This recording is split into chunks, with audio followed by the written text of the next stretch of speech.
encumbrance that they're looking for. Any questions or comments? I know that we've talked about this in detail with the library trustees. No. You're good? We almost through it pretty good detail.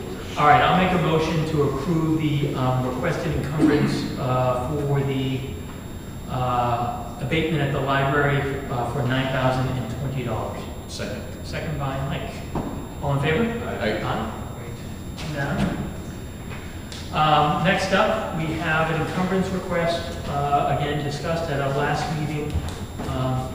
This is a contract for paving. The encumbrance total is $23,630 for paving that will get done next year, encumbering funds from this year to complete that. Any other questions or comments about it? No. All right, I'll make a motion to approve the encumbrance for the paving for $23,630. Second by Hobie, all in favor? Aye. All right. So the third encumbrance is dealing with through the, this is what the police chief discussed at our last meeting, which is, and you guys should have in front of you, I think, the invoice and the CCS information. So we're looking to migrate our email from a POP server to a Microsoft Exchange, Microsoft 365 Exchange email for some of the critical positions in town. So the Exchange Plan 1, which is the cheapest, is about 15 people. That would most likely include us, as well as some other board members on some of the other boards or commissions who regularly use town email as their primary email. Now, obviously, and we discussed this before, I don't think we're going to require people to migrate to town email, especially as it's going to just increase costs with respect to the town, and if they're not really using a whole lot of town business, I don't think there's any reason to require them to do that. They're still going to be open for discovery and sunshine laws, but I don't think that's necessary. The premium annual, about 11 of those are for the police department. And they fluctuate between 9 and 11. Yeah, and 3 of those are assigned for the town offices. Correct. Now, looking at the plans, I don't think the town offices really need the business premium. Can probably get away with the business standard for them. It saves us about $360 a year. Right, it's $10 on, yeah, about $360. We can always upgrade it if we find it necessary. So you're advocating business standard? Yeah, actually, to be honest, I think they can go to business basic. They don't need desktop versions of the Office apps because we get that through other things. They already have desktop versions of the apps, so we don't need. We can go to business basic actually, saving 20 times 12, 240 times 3, $750. So, just a question on the Yep. apps then real quick. So I know Office, you got the 365, and you get the regular updates so that everybody's on the same version of Microsoft Word and Excel and everything else. Is that currently what we have, or would You guys this currently have Office. provide this? They currently have. What's that? We do have Office. Yeah, they currently have Office.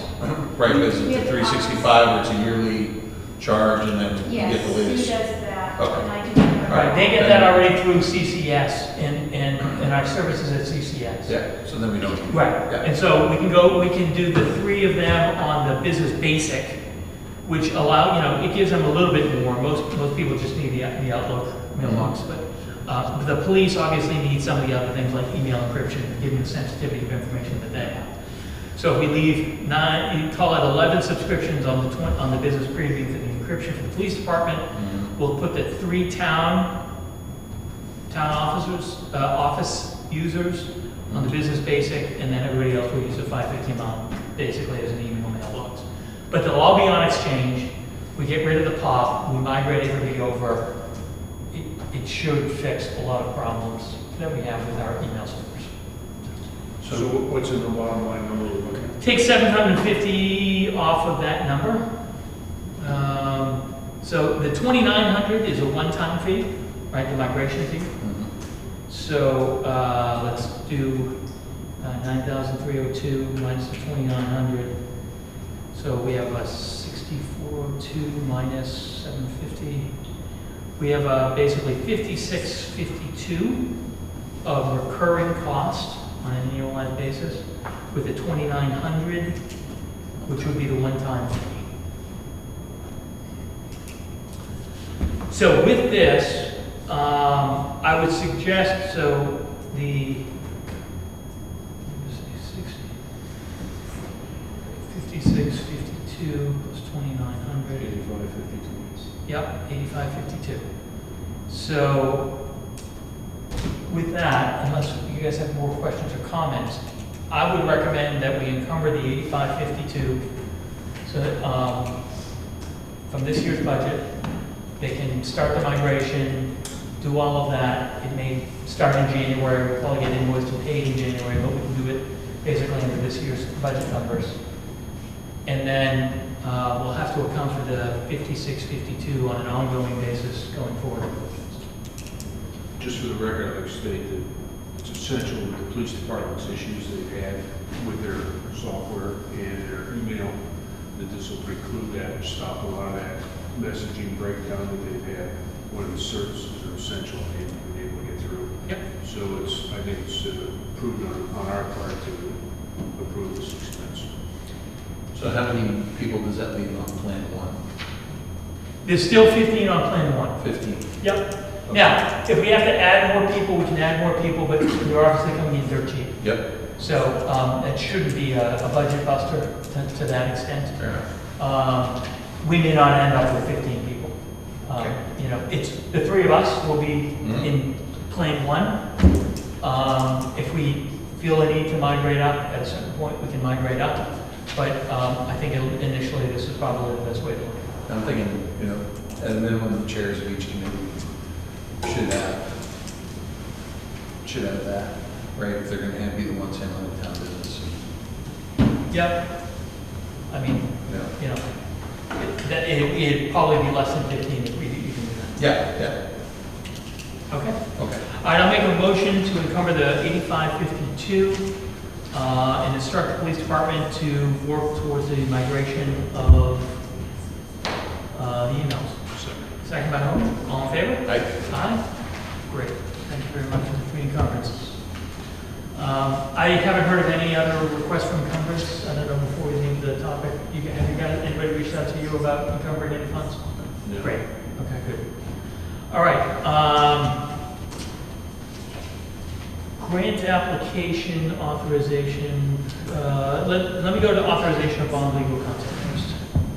So I provided you the letter from Divine Mill Mats.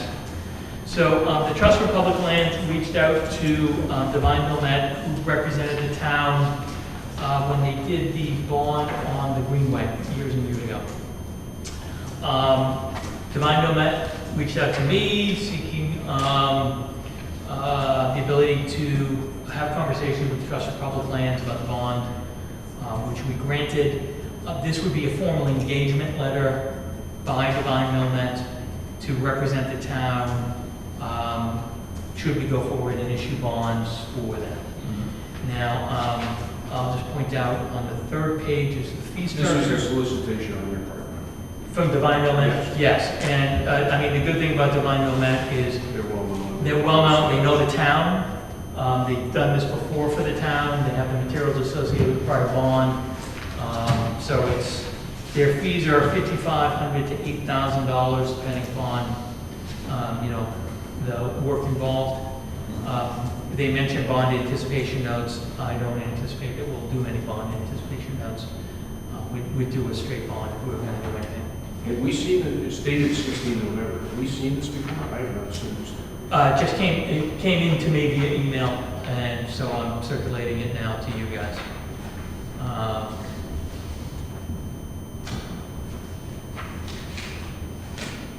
You guys want to take a look at it? I mean, the sooner we do this, ahead of the game, we're going to be for I would like addressing the to issues.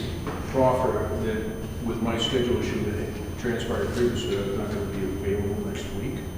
Now, with the change in those controlling factors, I am available this week.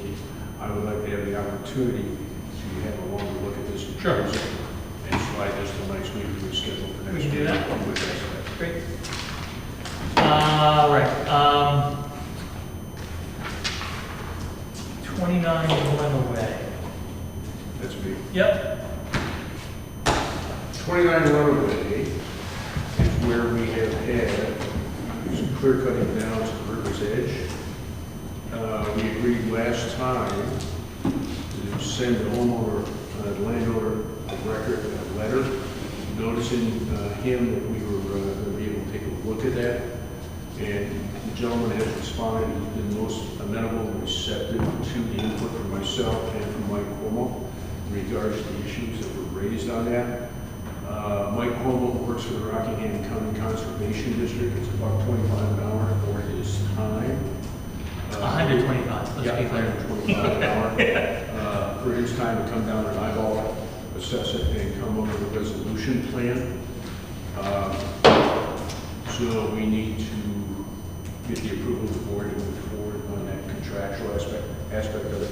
Here's a copy of the document that was sent by the RCD to take a look at. I also, in the interim, since we talked about it last time, we did draft a letter from Mr. Marshall. I have not forwarded to him yet until we approve this, notifying him that it will be $125 an hour, and that he will be responsible for that in addition to any other fees and expenses to restore the property to the requirements for the order town ordinances and the state ordinances. Does the RCCD estimate how much time they're going to be spending on this? Mike said he can't do that until he gets eyeballs on it Okay. and sees where we're at on the situation. Can't imagine it's going to be a lot. I think it's pretty straightforward. The second point I reference is that the landowner has been extremely cooperative in acknowledging his engagement in the process, and I'll leave it at that what he's done, and wanting to get it squared away and make it right. Okay. So I don't expect it to be a huge headbutting contest or battle in any way, shape, or form. Okay. Questions, Mike? No. All right. I'll make a motion to authorize Toby to sign the contract on behalf of the town to engage the RCCD for the services as indicated. Second. All in favor? I Great. Perfect. will take care of that this week. Excellent. Turkey trot. Just a notice, we received a letter from Bill Johnson recognizing the police department and their support for the turkey trot. It was a great Thanksgiving. No incidents, no problems, I take it. Anyway, I just want to acknowledge receipt and thank Bill for his letter about the police department for the turkey trot. I also want to just take some time to acknowledge that we've received a variety of emails and I believe a couple phone calls regarding the Rugg property in support of the town acquiring the Rugg property. Just want to make sure people know that we are getting those in. I don't know if you guys have any comments about that right now. ZBA notice. So we received a notice of decision from the ZBA. The ZBA held a meeting last week on approval for variances for 3 Hilton Ave to allow the construction of a ADU at that location. This board is, this just notice providing information about what the board did and the variances that they provided to allow the construction. Any questions or comments? Excellent. Grant application authorization. So let me get back to this. So we have a application that the Trust for Public Lands is preparing that requires submission December 15th, the end of this week. That application, as part of that application, we need to authorize, presumably me, because I've been working with the Trust for Public Lands, an authority of the town, somebody on this board, to act on behalf of the town for the grant application. We need to formalize that. So, and we need, obviously, our minutes will reflect that, and that will be evidence that the board has authorized somebody to act on behalf of the town. Okay. So that's what this authorization request addresses. This is the $500,000 clean water grant that will be applied for December. So, questions that you guys might have about grant authorization? Pretty straightforward. Somebody want to make a motion? I'll make a motion that you're responsible for that. Okay, thank you. Thank you, Hobie. I'll second that. Thanks. All in favor? Aye. Aye. Great. I'll work with Lynette on getting that. Now, on that subject, something came up at 3 o'clock this afternoon, 3:30 this afternoon. So, as part of that application, Lynette, in discussing with the state agencies who are dealing with clean water grants, and this is a $500,000 grant, I've been working with her to prepare the materials, everything else. The state, in their preliminary review of our grant application, said, we're good. Everything from a preliminary standpoint, you're qualified to apply for this grant formally and go through the process. Apparently, they indicated to her today, and I think Jeff, you won the email today, they're now requiring the town, which owns 41 acres, when you go in, you know where Connor Lane is, in Deer Trees, we have the small parking lot, okay? That first parcel that you walk through, that 41-acre parcel there, right abutting Deer Trees, is actually owned by the town. It's 41 acres owned by the town. That little town forest. Yeah, it's referred to as the inland acres. Yep. The town owns that land. Exactly when the town acquired it, I think it might have been as early as 1963 from the Kimballs. I looked up the book and page under the tax card. I think it was 1963. There's no current encumbrances on that. There was no deed restrictions on it. I think they basically granted it to the town. The state, though, in order for us to move forward with this application, at the last minute now, is requiring the town to basically put encumbrances on that parcel of land. Now, our options are to do that or not at this meeting, because the application is due the 15th. If we don't do that, then in effect, we won't move forward with the application, in other words.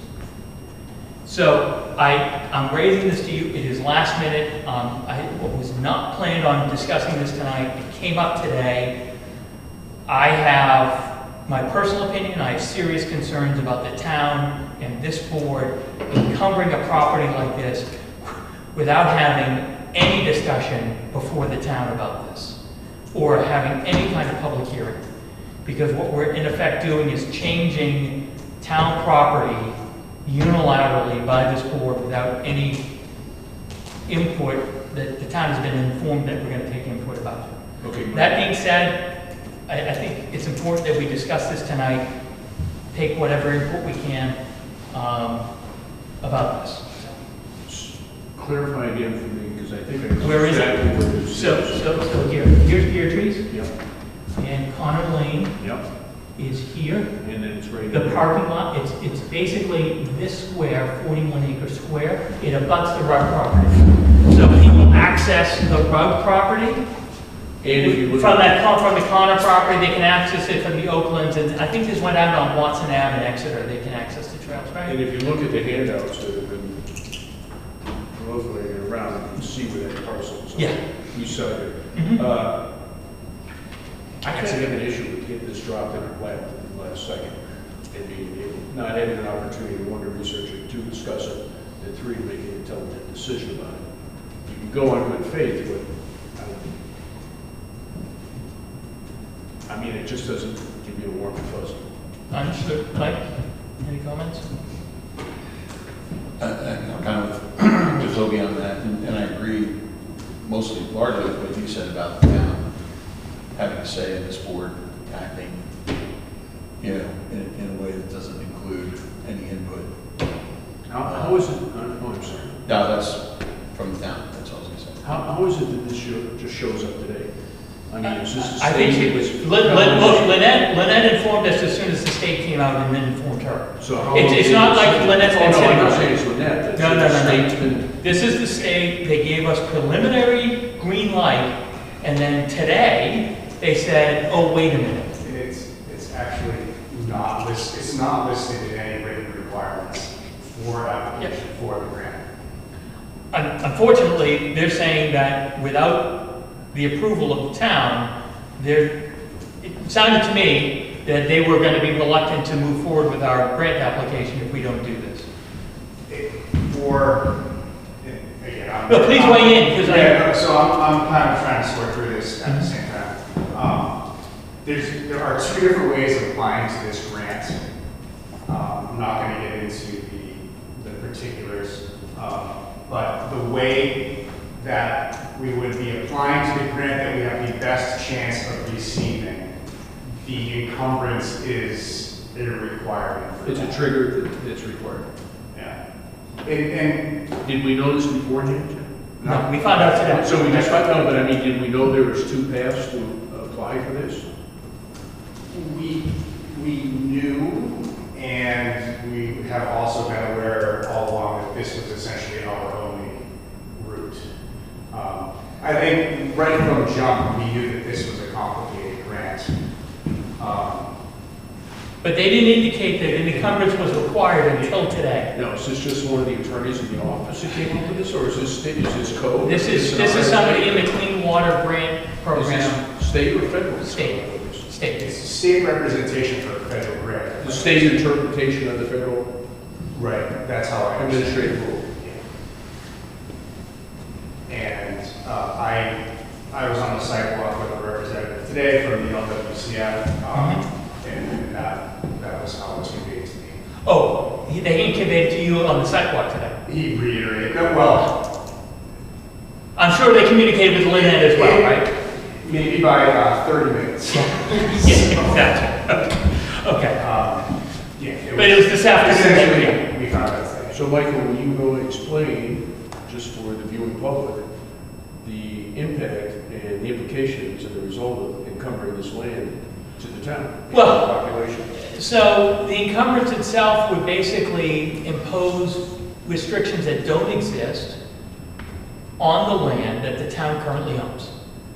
At least, there's, To kind of like soften the blow. I guess, Jeff, I'm sorry to interrupt, but I mean, if there's folks sitting at home, what are they talking about? Well, I mean, I've been saying that to myself all afternoon. Yeah. So, I mean, one way of looking at it is that the encumbrances are simply supporting the intent of creating a town forest.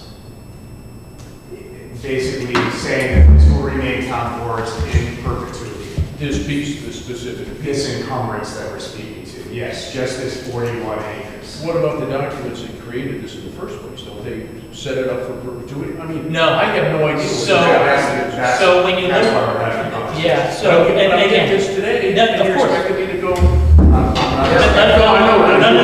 no. So let me explain. So when this hit this afternoon, first thing I did is like, okay, I gotta find out more information about this. So when you look up the tax card itself, it gives a book and page as to when the town got it. It doesn't indicate on the tax card when the sale took place. I looked up the book and page at Rockingham Deeds, and so take this with a grain of salt. I haven't been able to really deeply dive in it. But when you go to the book and page, there was a simple transfer for basically nothing from the Kimball family, which owned, tons of land in Exeter and Newfields and all over the place. They granted this particular parcel to the town of Newfield in 1963, and it was without any conditions. I think the town basically sat on it forever. There wasn't any formal designation of it. It wasn't made any kind of a town fort. There was no declaration. The town just owned the parcel, like we own, a variety of parcels around town that came into. Deer Trees, which was built in the late 80s, early 90s, is when late 80s, mid 90s, when Deer Trees was built. Maybe 95, I think 90. That's when the access to this parcel became available. And so at that point in time, people basically were starting to utilize it, and that's when, some of the trails were made, and basically when that started to be utilized. But there was still no change in the deeds or the required easements or anything like this. It remains basically a town-owned property without restrictions on it, as far as I can tell. I don't think there's an iota of restrictions in terms of the value of that property. So the town could dispose of it, we could sell it to a developer if we wanted to, we could sell it. The town can do anything with it wants with it right now. It's an asset. It's an asset of the town, it really is. The point here is that, the encumbrances would basically, to Jeff's point, steer this towards the decision that the town is going to turn this into town forest. Into basically a town forest. There's nothing like that right now, but that in essence is what an encumbrance like this would do. And obviously, it's related to the rug situation because the trails, this is, direct access with respect to the rug property. People utilize it now. Obviously, if we acquire the rug property, this would become interconnected and become a bigger part of the picture. So I have a question about the grant. Yes. I think when we were talking about the last meeting, we had them, when I come in, they talked about another grant that we weren't approved for, but we're gonna resubmit Correct. next year. Is there an opportunity to resubmit for this grant, or is this a one-shot? I get the sense that this is a one and done. Okay. So if we try to go for this at a later date, we're probably not gonna be successful. But that's not definitive. I don't know the answer to that question myself. My only concern is here, I am not necessarily opposed to the process in doing that, but to sit here and have this thrown in my lap at, 19:30, 7:30 p.m., and go, we need to make a decision to encumber a piece of property and generally direct which way this is going without the input of the community, I do not think is a reasonable and appropriate course of action on behalf of the board. Now, for those of us who can throw around $500K, which isn't me, that's a lot of money and that's a lot of coin. But is it appropriate for us to make a decision like this on the spur of the moment without the input from the citizenry? I don't, boy, that does not feel right. No, like I said, I would agree. That's why I'm asking if there's another shot. You get another shot at the grant. And if we don't get it, then are there other grants that might appear and that might be available? It's kind of like you get bent on a barrel.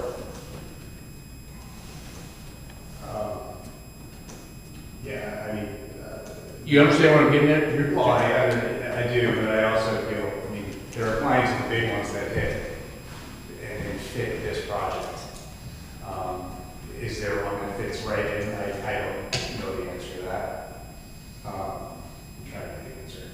No, I get it. And we may not know the answer before we get into this discussion. Totally understand. And again, I'm not opposed to the concept of moving forward and designating this or encumbrance, but I don't feel. Well, like actually, taking a jump on it. to some extent, and again, not this does raise the question of if the town moves forward and encumbers this property in perpetuity as town forest, which is what the requirement is, and then we don't, you know, let's say the town votes down the acquisition of the road property. What would we just do? Just treat it as town forest. Yeah, but we did, I did, but I devalued an asset of the town without actually having input from the town. We did it under the anticipation that, you know, this would be part of a bigger thing, but now it's not gonna be part of a bigger thing.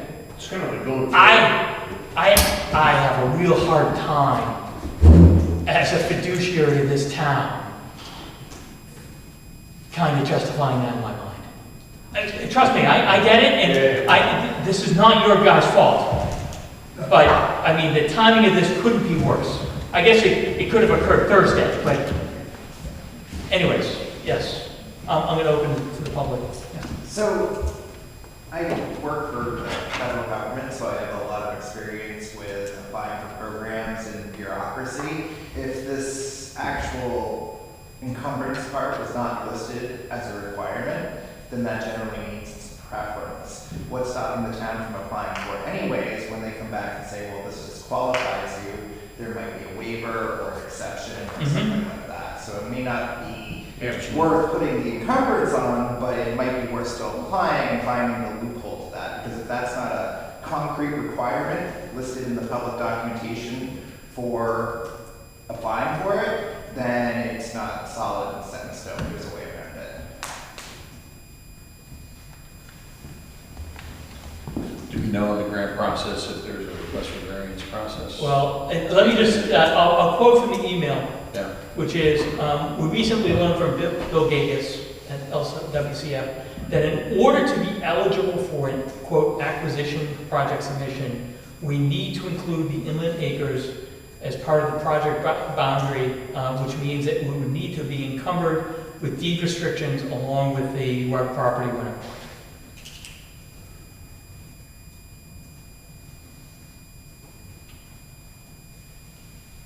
Let me ask this question. I don't expect you to have the answer to this.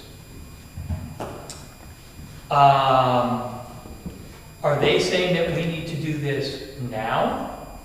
Or is it one where if we receive the grant, it would be conditioned upon the town actually encumbering those acres? In other words, It's horse for carriage. yeah, but what I'm saying is, I get it.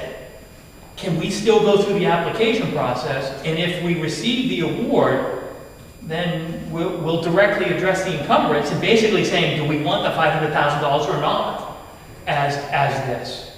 I don't know that you know the answer to that. And I share the sentiment of, I mean, we're essentially complete with the application. I mean, I'd rather pass in homework that's a little bit incomplete and then ask for forgiveness or an explanation maybe down the road. Yeah, because maybe there is more to this conversation on that end, not just internally. Yep. And the problem with a late delivery like this is, there's all kinds of nuance that's floating around this in the shadows, that unless you have the time to sit down and read this and explore all the documents, you go, oh, we didn't see this. Here's just that codicil right there that allows us to do this. And that's why I'm really uncomfortable with moving forward on this without having the opportunity to research it from soup to nuts, A to Z. Because I just don't think it's appropriate to make that kind of determination, the three of us, for the town of 1,800 people, without having sufficient knowledge to make an intelligent decision. And it isn't that I'm opposed to the idea of doing it, but you gotta have your ducks in a row before you start spending money like this or encumbering and tying property up. All right. I put it this way. I don't want to have a vote on whether we impose the encumbrance or not, because I think that might be read the wrong way if we have a formal vote, because I think the general consensus here is we're reluctant to do this at this time. I'll reach out to Lynette tomorrow, because it might be worth actually me as the chair of the board here to have a conversation with Gagus to say, can we move forward with this with the understanding that we won't be able to receive the grant money unless we encumber? Hopefully they'll find that as a reasonable compromise, given the timing of all this. It's worth a shot. Yeah. I don't see how else we move forward. I'm reluctant to take a vote because I don't think you get the vote.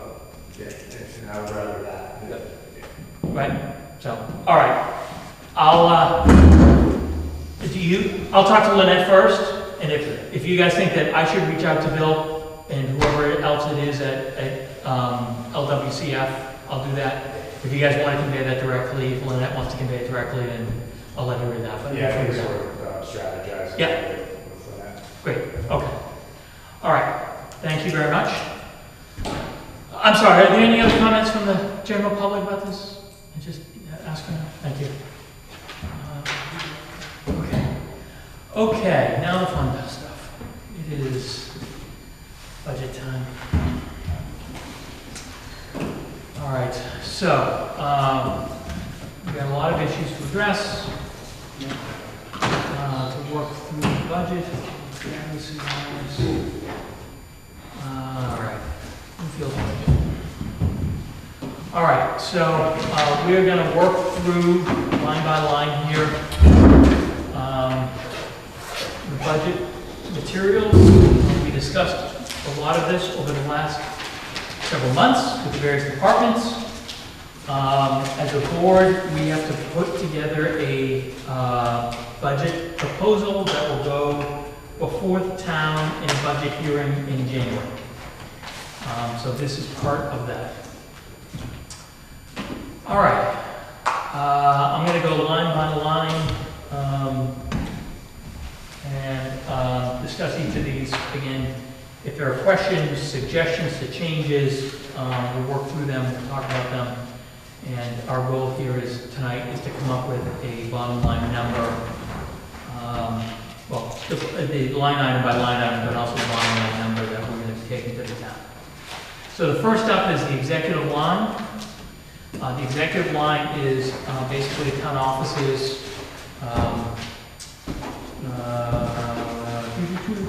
That's the Sue's budget. It includes 4139. so no then 4130 through 4139. Yes.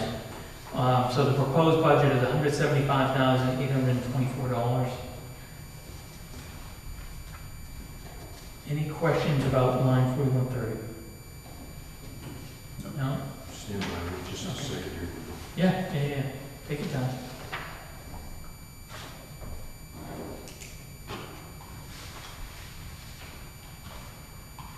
The health insurance drop that we had on 2024 is because of the way we made the decision to increase the deductible, but they cover. Correct. expenses. Correct. So So they go into a higher deductible. Yeah, 26.96 correct. Yep. reduction from what was proposed originally. Correct. And then we have these, health insurance, dental, social security, Medicare, there's nothing we can do. Yeah, there's really not much we can do with that line. I mean, for the most part, this is all dictated, for the most part, it's the salary issues.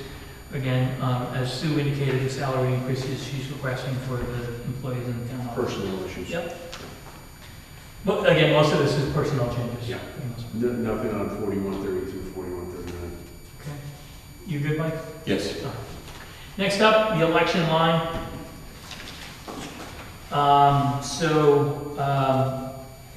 In Sue's papers, the election line includes vital records.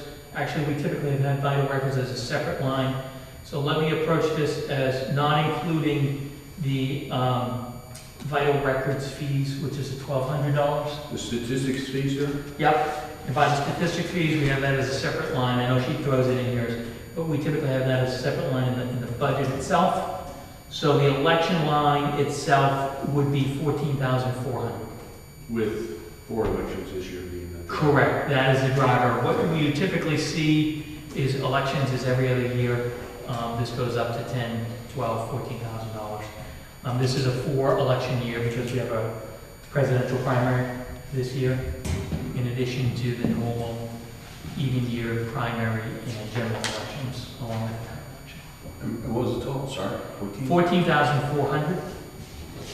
Did something change from, So the vital stats line here, take that out. all right, gotcha. So that's, right, the 1,200, Okay. correct. So it's a 14,400, the vital stats, we're just gonna do it as a separate line. Yep. Like we typically do. Okay. Okay. Any more questions about, that line? No? No, sir. Okay, great. So the vital stats line is also 1,200, you guys are good with that too? Yep. Yep. Okay, great. Next is financial administration line. These are the treasurer, the audit expense is the bulk of this. It totals $27,715. Is that 15K for the audit? Is that a pretty steady figure for the past 5, 7 Yes. years or so? Our auditors have been actually very reasonable. I mean, it's moved up, I think, from 14,000 to 15,000 over the last several years, but there's been no substantial jumps the last several years. We put that out for a contract as well, and so I think that helps, competition-wise, it helps keep it in line. Any question about the 27,715? All right, we're gonna. Next up, reval.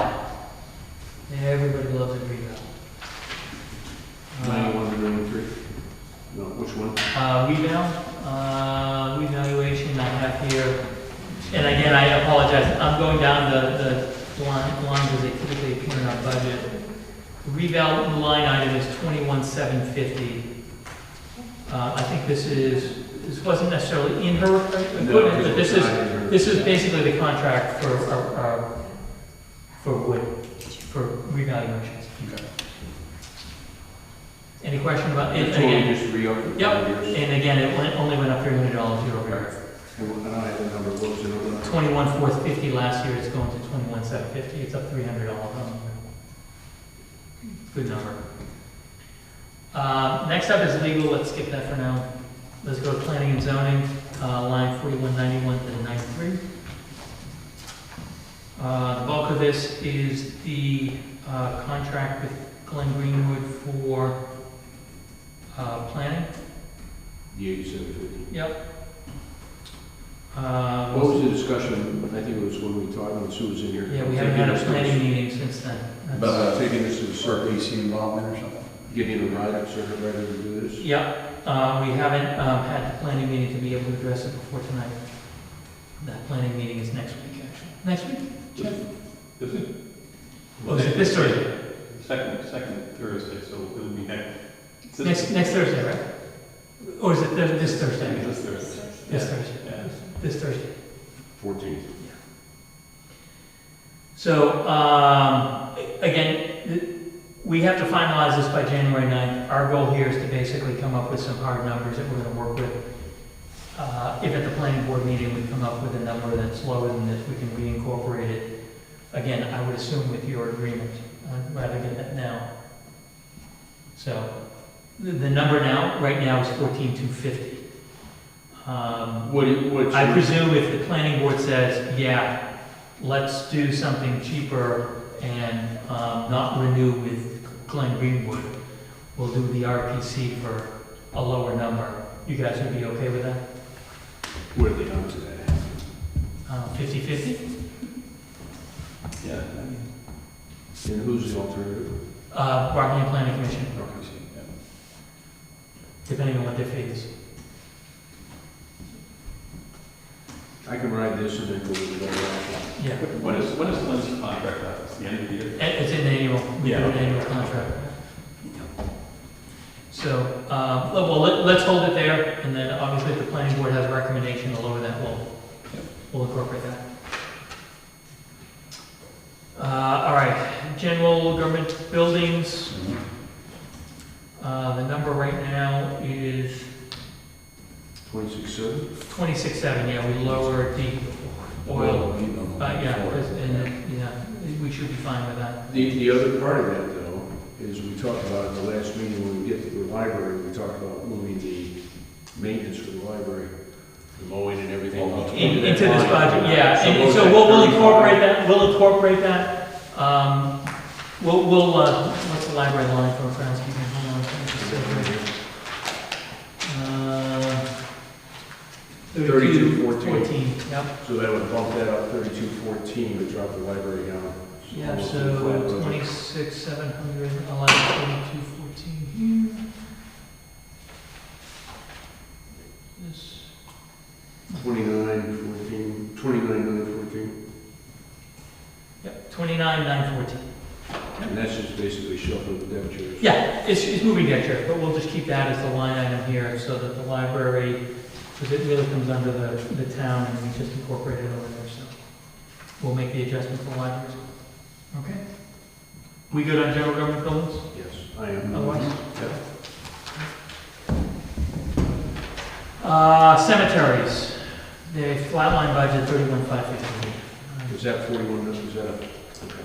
Again, I have this structured as working through how it appears in our MS 636.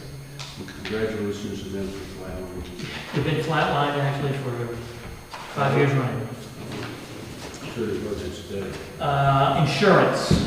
So the insurance line right now is 43,350.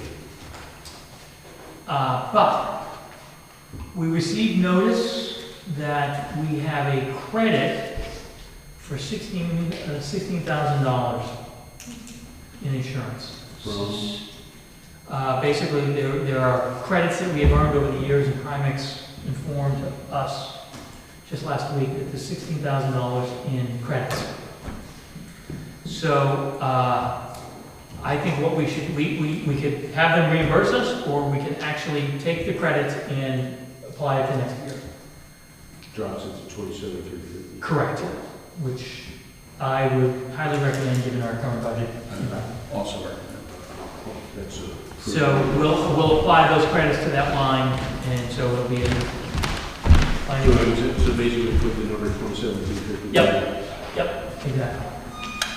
All right. Is that an unusual event for her? It occurs every so often. It's really, mysteries of insurance, I couldn't tell you, but we earned credits over the years, and they informed us we have 16,000 in credits. So we'll apply it to next year. We'll apply it against next year's insurance bills. We won't have to spend that money. We get to lower our budget so we can tax people less. Okay. Next line is advertising, 5150. Pretty straightforward, same as last year, same as the last several years. And those numbers seem to be, so the proposed both in 23 and 24 is going to be consistent. Yep. And those expense actuals are right there. That's why we haven't changed the line, because we've been pretty consistent. Yeah, exactly. Any concerns about 5150? We good? Good. Okay. All right. Other general governments. So,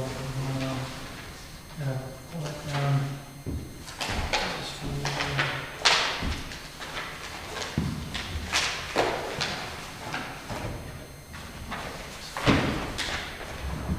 Just to cover what other general government. I know it's such a detailed line, huh?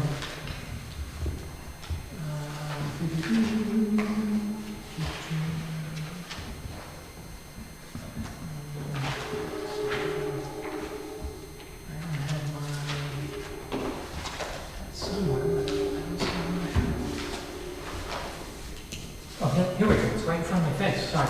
So these are mostly our computer contracts, avatar contract fees, website fee, document scanning, other professional services, the printing costs for things like the town report, some other general postage, office expenses under general government. Our number is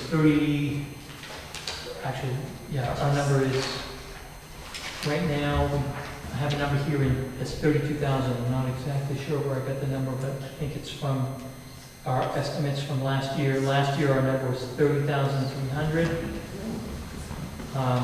Now, this way, the reason I just lumped the number in here, because, so, you guys have been looking at changing the town hall streams, which is in here at 1,800 basic package. Mm-hmm.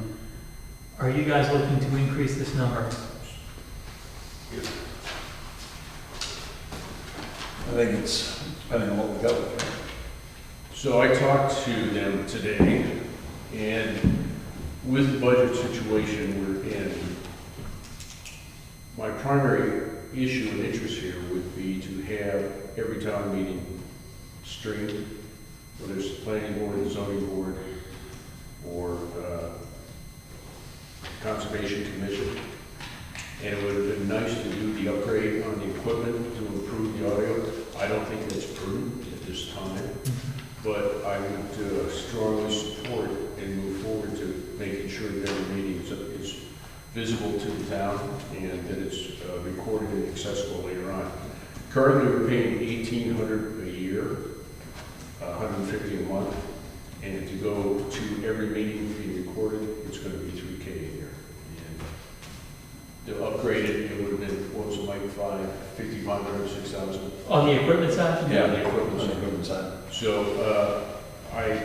as much as I would like to do that, so that we can have a dispatch system, I don't think that's appropriate now, but I think it's appropriate that everybody can see and hear what transpires in all the meetings, and that it's accessible, and I would strongly support doing so.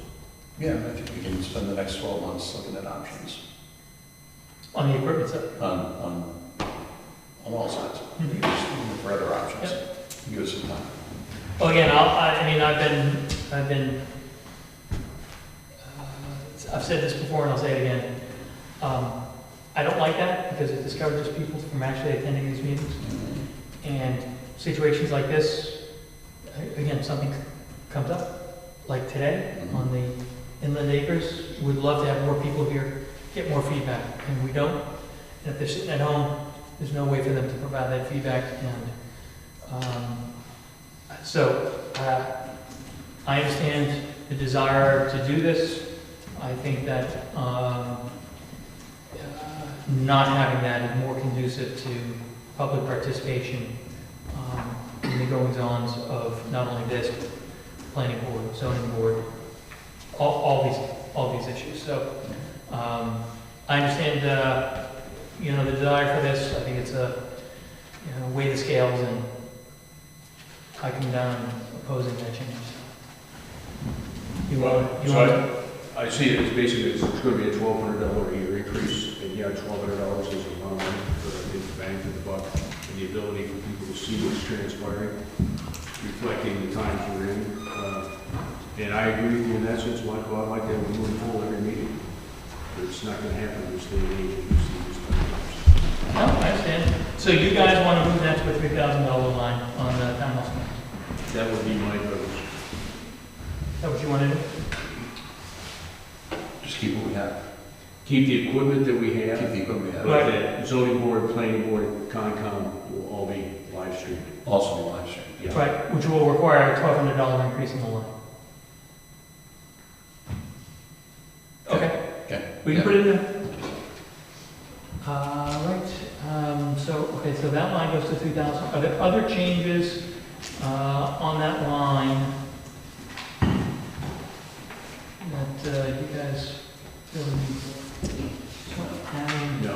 1,200, so the number now is going to be 33,1,200.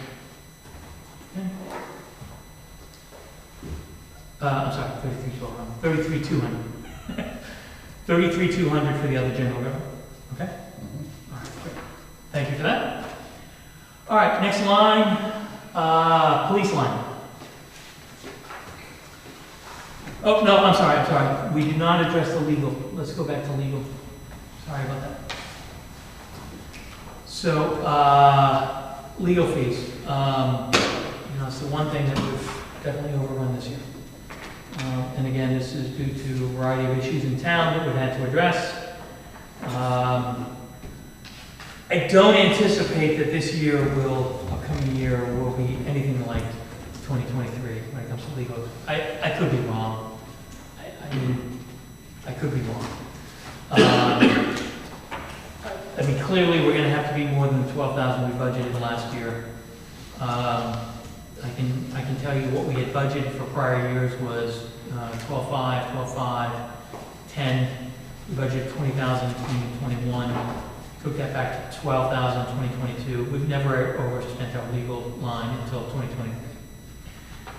So, this probably needs to move up. I don't know what numbers you guys are thinking, but my brother says something in the 20,000 range would probably be prudent. What do we spend this year? 36,000, but we're not gonna do that next year. No. When, you know, the Hazel issue was tremendous amount of legal work. The Vernon issues with the planning board at the beginning of the year, even Vernon issues, if they come up this year, I don't anticipate will be the extent of the legal requirements on town council that we had. And what was our budgeted for this year? 12,000. 12,000. Yeah. And we did 36. Michael, would you say 20? I would say I was kind of thinking 18, Yep. but I'm amenable to go either way. And if- I'm more than happy to make it lower. I'm more than happy to make it lower, but I think prudence says, you know, we need to do something like 18 to 20. You want to do 18? Let's do 18. 18. Great. Thank you. Awesome. All right, public safety, police line. So we had the extensive discussion on the police budget. That line item is 724,890.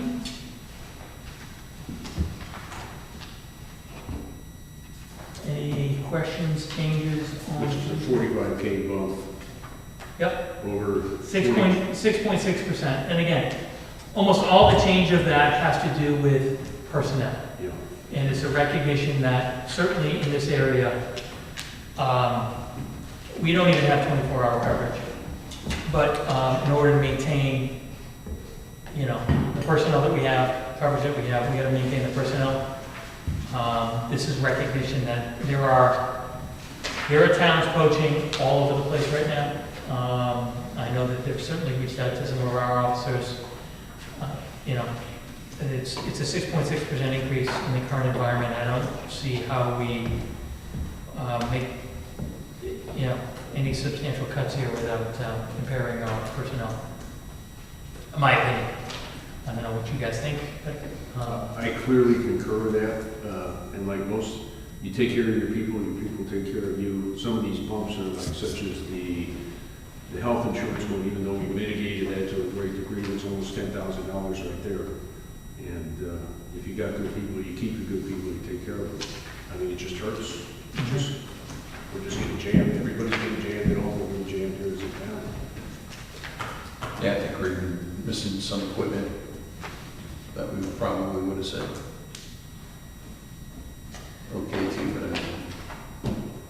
And I mean, the one thing, I talked to Chief about this, was on the gasoline line, because gasoline prices have come down, but he, you know, that that's being driven by more gallons, not an expectation of a much higher price. This was priced out at $3 a gallon, so again, there's just not a lot of wiggle room. Our dispatch contract is our dispatch contract. The equipment leases, it's personnel. That's what this change in budget for the most part is. Sure. So we're going to leave the 724,890 for now? I'll support that 100%. Okay, great. Me too. Ambulance, 5,100, it's basically maintaining the contract with Newmarket. Any questions on that? Jeff, has that been pretty consistent? Yeah, On that number? It's been that way since at least 2017. yeah, right. Should we expect you to get clobbered here anytime soon? I don't think so, you know, because I think that most of that is, you know, that's kind of held in reserve of somebody that can't afford the ambulance. Correct. You know, and I think. We've never run that, Right. I don't think we've ever run over the budget. Right, yeah. Not that I'm aware of. All right, we good with that? Yeah. Fire department budget was submitted by chief, the only ones that we reviewed. Current line item is for basically more or less a flat budget, 173,538. It's up about $700. Right? Oh, I'm sorry, 172,826. So it's dropping. Yeah, he's dropping by 826. Although,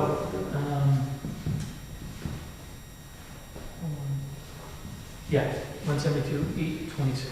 712 reduction. And we're gonna make the call on the fire truck in the next vote, right? So, yeah, we'll get to the fire truck issues when we talk more articles. So, are we good with that line on the Yes. fire? Yeah. Okay, thank you. Building inspector, this is basically a reflection of the fees paid to Larry Shaw, the stipends paid to Larry Shaw. Larry Shaw's total compensation is based upon building permits. He's compensated as a portion of the building permit. This is just his second issue reflecting the building inspector. Any questions about that? Okay, great. Emergency management, $15,000 on the line. It was 14.7, I rounded it up to 15. Any questions about the emergency management line? Jeff is here too, if you want to ask. This basically covers things like radio or equipment, periodic acquisition of signage, some communication services that we periodically. We get reimbursed by the state for these drills that we Yep. do, so, usually we've got money left over. Mhm. And we've got the rec funds that, if we really need money, we can use those. Did I miss a document on that? Did you submit? I don't think you submitted. I did not. He just said it's the same as last year. Yeah. This one's pretty, it's radios, communications equipment, and It's not, we don't spend a lot of money. We don't really need pagers anymore, right, we got rid of the cell phones, right? Exactly. Because, we were running the cell phones for the board for now. We got rid of those. The budget, actually, at some point, the budget was like $18,000, but when we got rid of some of these things, lowered it down to $15,000. Yeah. You guys good with the 15? Yep. And remember, these are fungible not only before we submit to the budget hearing, we'll discuss it at the budget hearing, but it won't be changed at the budget hearing. We can change it before we get to the budget hearing. But where really the opportunity to change, whether from the board or from the general public, is at the deliberative session, Yep. which will be in February. All right, so emergency management, we're good.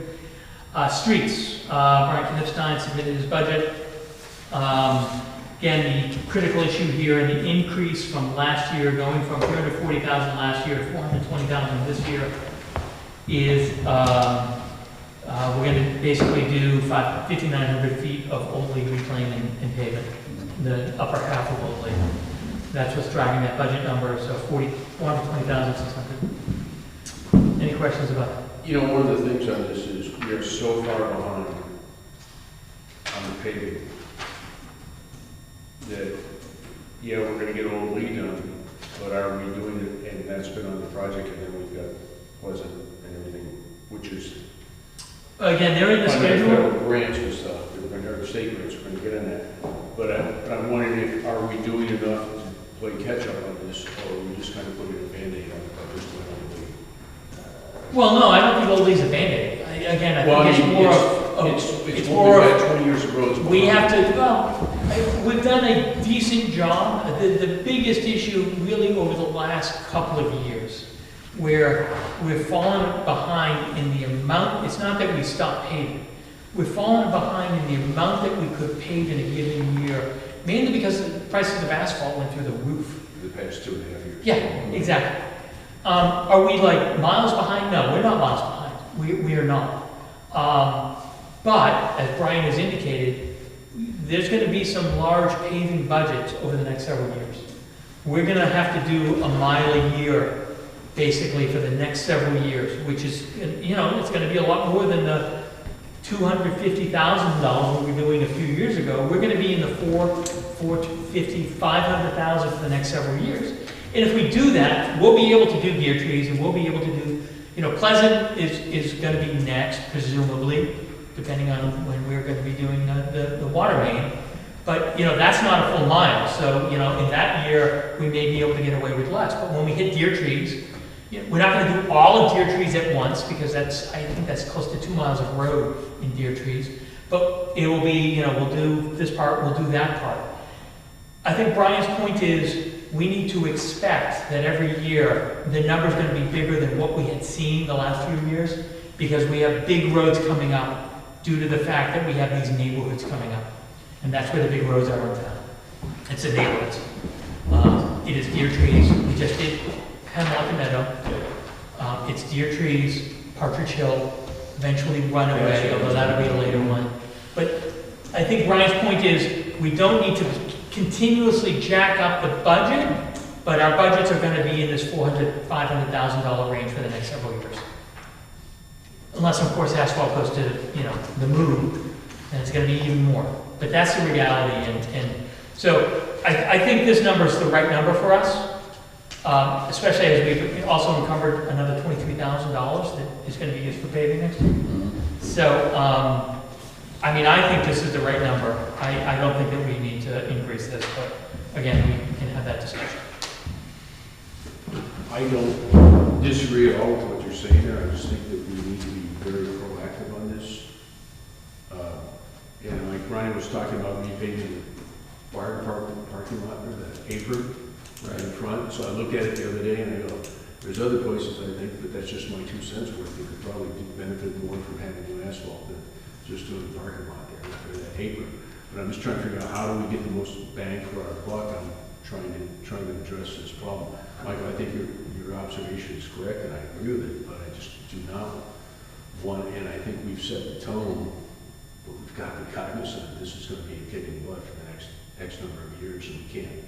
Oh, I think what's important, especially, again, we've discussed this, Brian has indicated, I think there's a general consensus at this board that we should expect numbers in the $400,000 to $500,000 range going forward.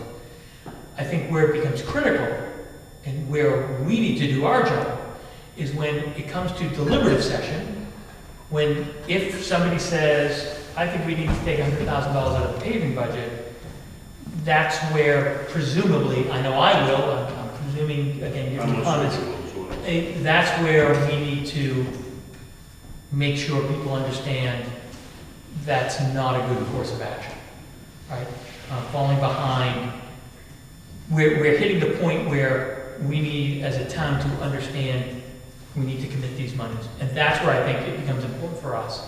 Because, again, I think the way we look at it, Brian's going to be coming and saying, yeah, Deer Trees is going to be $480,000. We need, I need a road budget of $480 to do a mile in Deer Trees. So I think the important part of that, then, going on that thought process, is that we have a proactive educational process for the community, for the town, that this is what we need to do, and plan on this and expect this over the next 5 years or 6 years to ensure that we're caught back up to speed. Well, and again, to Brian's credit, over the last several years, in talking about the budget, that is what he gave plenty of lead time and notice, that as we get to the neighborhoods on the plan, that these numbers would get bigger. Last year, the shortfall, again, the asphalt issue and the cost of paving issue for the last 2 years, setting that aside, I mean, we still were able to get, Sanborn and Baldwin done. Next year's gonna be finishing only, stuff like that. Yeah, Joe, Chris. Is paving something you take bids on? Yeah, he manages the process for taking the bids for that. Other questions? I just want to really, and I think it would be critical to stress that. Again, I think that where we really need to stress is that deliberative when, the discussions with the general public and the opportunity to change these lines come in. And there's not going to be a big variance in bid numbers. Yeah, no, I mean that, working construction, we've seen just that boost over the last few years, and all those numbers are coming in pretty tight, so. Lighting is the next line. Good thing about lighting, it's $5,500. 6 years ago, this was $10,500. And despite the fact that electricity costs have gone up, when we instituted the LED lighting for our street lighting, these are the savings coming through. It was totally worth it for the town. It was a good project that we went forward with. So the number there is $5,500. Unless you guys have a change to it. Good. Okay. Let's skip sanitation for now because it's going to go a long way. I'm going to jump down to welfare. Welfare line. This is the welfare assistance for people in need in town. Hobie is a welfare officer. Number's been 4,000 for a long time. It's holding steady, and with in addition to some outside resources that we've been able to tap and some other entities, we've been able to meet the needs that have presented themselves, and we've been able to be proactive where we've seen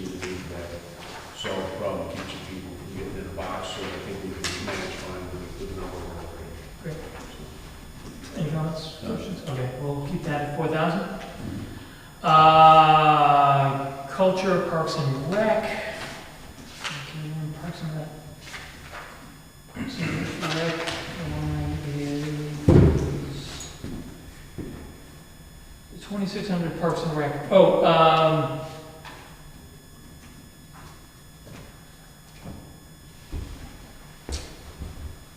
that is for, Groundskeeping. yeah, I think it's for some groundskeeping. Yes, it is, it's groundskeeping, thank you. Line 45,200. Yep. Yep, that's groundskeeping. It's been 2,600 for the last 3 years, it's not even going up. Any questions, we good? Library. So, library came in with a large budget, and we asked them to go back, they came back with 76,348, which we talked about last meeting. I thought the changes were pretty reasonable. It is an increase of about, for a little under $4,000 year over year. And if we take the groundskeeping out, it's down to Right. 73,134, which is what, $500 increase. Yeah. So we'll adjust that line to reflect the movement. Hold on, just want to make sure. It's 3214? Yeah. Sorry, just, So I came up with 73,134 without the. so, they want, they're, sorry,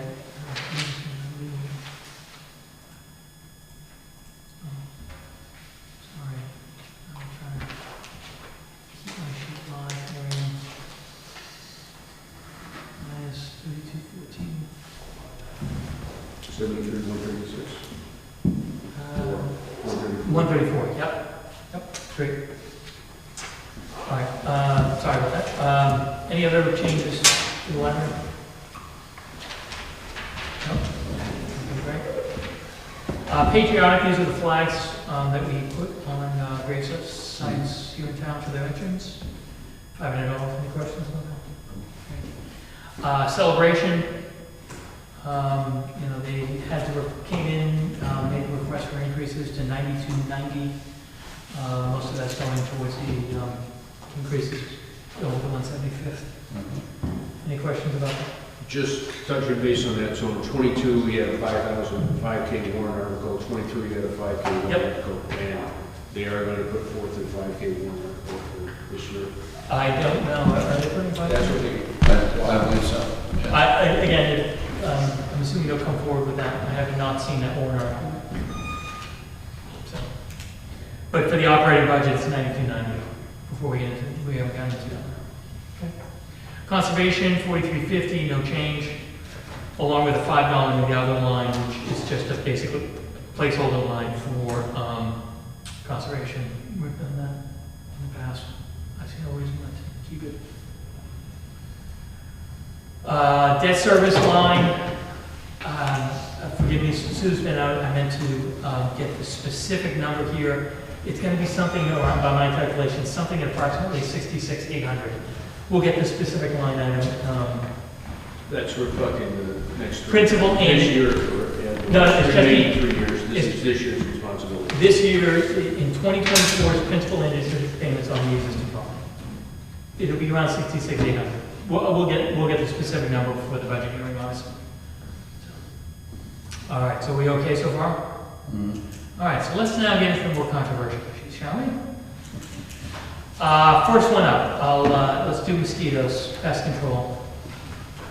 Last year, this was zeroed out of the operating budget. We had a warrant article on it last year, allowing the town to vote on it. Let me just give you the specific. 2023 warrants was Article 9 for larvicide, $18,000. Again, right now, without any substantial changes here,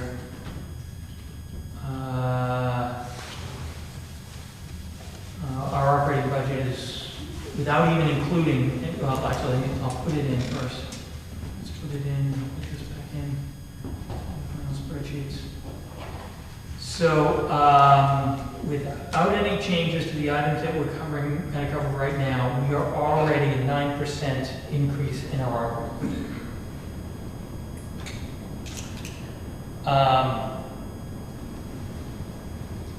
I think we need to find areas to reduce that, which is why I've saved these items for the end, because these are areas where I think we can find savings. There are also controversial items in town, I know that. Most of the changes and increases that we've already walked through, most of the substantial ones deal with personnel. So unless that we are going to basically get rid of people, which We don't have a lot of people. yeah, we don't have a lot of people, and I don't recommend that we do that. You know, the other things are contracts for services of things that we need. We need computer services. We have to have an appraiser, which we put out for contract. I don't see a whole lot of other areas right now, after we've walked through all this, than the ones that I'm going to raise. So with that, pest control. We did $18,000 last year after the warrant article. My preference right now, my recommendation is to zero this out. We could do a warrant article, or if somebody in town wants to write in a warrant article, we certainly have the option of a select board proposing a warrant article, but we don't have to. I think we should zero this out. I think the town knows where I stand on this. I've been saying this for 15 years now.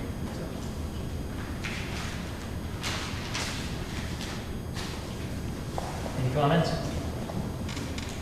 What was the vote on the warrant? Oh, I don't recall off the top of my head. And again, I will note, changes can be made at deliberative session if the attendees at deliberative session want to put it back in.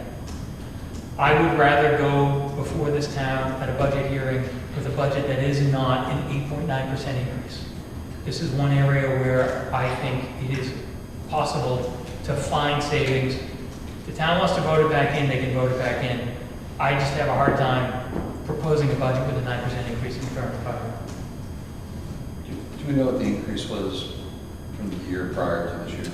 It was $17,150 was in the operating budget prior to 2023. It was $18,000 last year. No, I'm saying the overall, I mean, there's a 9% operating budget increase Oh. right now. The operating budget, Year to year. the overall operating budget last year Yeah. was 1,963,228. It was on 8% increase in 23. Correct. So that was an 8% last year. Yeah. And now we're looking at 9 already. In terms of what we've approved Right. and the status quo on trash and recycling, health agencies, and pest control. And those are the three items I've held to the end here, because it's going to be the most controversial. Yeah, Did you say that this was voted in the warrant article last year? it was on the warrant last year. I don't know, I don't recall what the vote was. You got it defeated. Oh, okay, great. 243, Good. 27. Thank you. I appreciate you looking at it. I couldn't remember if it was defeated or not. I didn't think that we spent money on the permit, because we did that proactively, because we had to, if the town was going to vote for it, we had to do the permit. So, okay, great. Thank you, Chris Griffith. Appreciate you looking that up. So, yeah, so we need to do it last.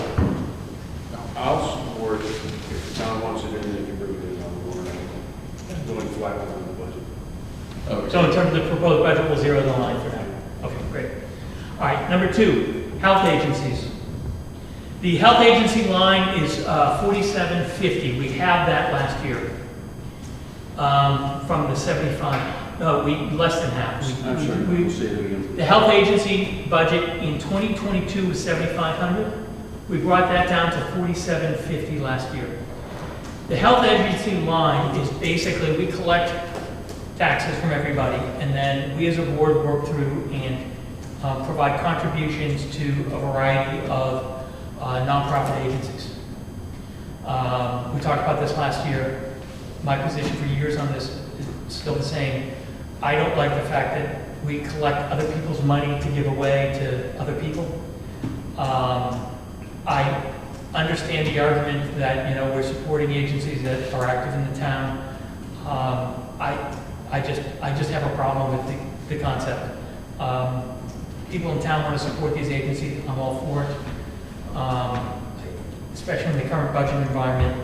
I'd rather not collect these people's money and give it away. I don't think that's what we should be doing. So that's my opinion. I'd like to zero this line.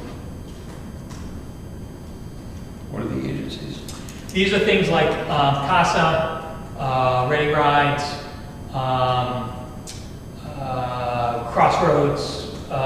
There's about, I don't know. 8 or 9. Yeah, we fund about 8 or 9. We get requests from about 15 or so.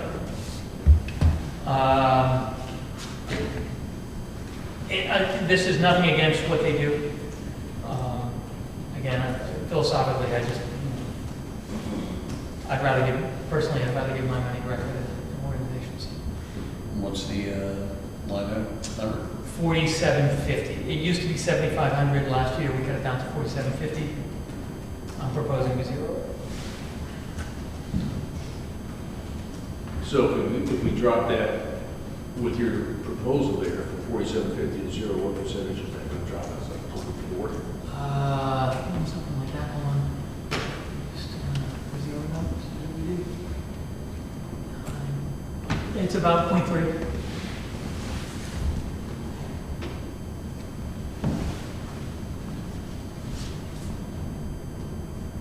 As much as I can appreciate your position, I think it's important for us to kind of support some of these organizations, especially some that provide meals for wheels and transportation for seniors. So I would be amenable to staying at 4,500 for that number. 4750 is the number. Yeah, but staying at 4,500. Mike? Yeah, I can see 4,500. I can see where, they definitely provide for the town, and it's not a huge number, but I mean, yeah, I can see 4,500. All right, we'll put it at 4,500. Okay. All right, now for the big one. Trash and recycling.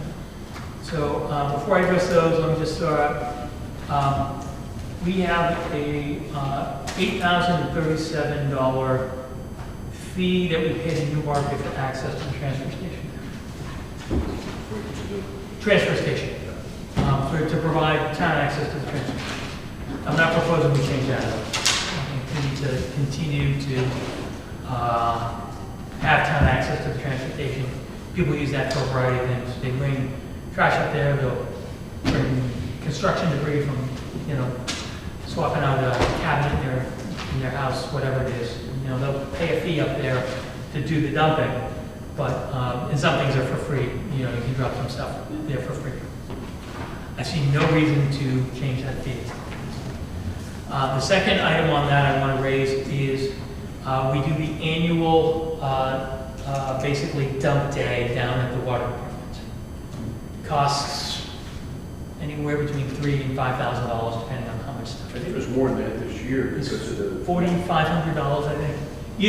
The year before was really low because nobody showed up. We got hit this year on a higher cost on this one because of all the mattresses. And this doesn't make any sense because the crush is going in there. But Turkey has a real issue with mattresses and all the throwers in the pile. So that's why we got hammered. Well, I'll say this. Turnout for the last 2 years has actually been quite low. There are a handful of people who make multiple trips, and there's probably another 35 other people who showed up this year. I don't know why. I don't know if people in town just don't have the stuff that they were lying around. I think we go a year without it. I don't think it's that big a deal to take a year off. Again, we're looking for every dime we can. To me, this is a place to find $4,500 versus those expenditures. Newmarket's quite a lot. Newmarket's always available. It's just that we were providing the service in a sense for free to everybody via their taxes. If somebody wants to get rid of a mattress now, they can't wait for town day if we zero this. They'll just have to take it to Newmarket and pay $20 and dump it there. So I raise this as zeroing out the annual trash day. Keisha, do you have that number, what it was this year? Can you access it? Actually, it should be right here. Is that what it is? Hold on a minute. Did you bury it? Just give me a second. So it's, I thought I had it, I can't see it. I think it was, the year before it was dirt cheap. It was like, I'm gonna say $1,500, $2,000. This year, $472. thank you, there you go. What was it? $4,472. Yeah, $4,500, yeah. Yeah. So yeah, I think we should zero that. I'll support that. I'm on multiple users. So You are. I wasn't gonna rat you up, I was not gonna rat I'm you like up. 3 truckloads a year. You're all set. I was not doing this when I was speaking on that matter. Let me just point that out. Are you okay with zeroing this? Yeah. Again, all of these numbers are fungible. This is what we're gonna propose to the town. So, you good with that? Yeah. Great. All right. Now for the real big one. Will you tell my wife? Would you like me to make a phone call? I'll make a phone call. I thought you told me you weren't scared of it. All right, waste management. This is, the once in future issue that we always see. By the current tonnage that we have for both municipal waste and, so we do something on the order of about almost 600 tons of municipal waste a year. Our recycling runs about 120 tons. Again, these are give or take. I'm just giving you some general numbers to work with. Cardboard, we do about a ton a week of cardboard. I'll tell you, people love putting cardboard in that thing. We do about 52, basically a ton a week, call it 52 tons a year on the cardboard. Under our current cost structure for municipal waste collection for next year, that will run $81,885. That's in our contract with Elma for collection fee for next year. The tipping fee on a per ton basis is going to run $81 next year, turnkey. So our tipping costs, assuming 600 tons of waste, is going to be $48,600. Okay? Our collection fee for recycle under the current contract, which expires soon, is $49,890. Now, we can re-up that contract with Johnson to re-up, but this is the numbers if we continue recycling the way we're doing. $49,890, and it's going to be about $135 a ton for recycling fee, which will total $16,200. All right. So when you look at those numbers and you look at the cost per tons of what we're doing for trash, hold on a minute. We're running about $220 a ton for our municipal waste. We're running almost $570 a ton for recycling. See that about what? $570 a ton for recycling. Okay. Now, I don't want to run through the history of the discussions about recycling, but the reality is, in this day, with the changes that have gone on in the recycling market, not a whole lot of stuff gets recycled. It goes to a recycling company, but if anybody thinks that what they're putting in that blue bin is all getting recycled, it's not. Most of the plastic doesn't get recycled. It's really only, as I think somebody raised the last time, 2s and 5s get recycled. It's not cost effective. Metal gets recycled, sure. Glass does not get recycled. Paper has a hard time recycling. Cardboard gets recycled, but we're doing that separately anyways. So I talked to our current provider at Elm, Jim at Elm, and talked to him about what are the options for us to look at different collections. And there's basically what I'll call 4 options. We basically keep the status quo. Under the numbers that I described, the status quo will cost us $197,000 next year.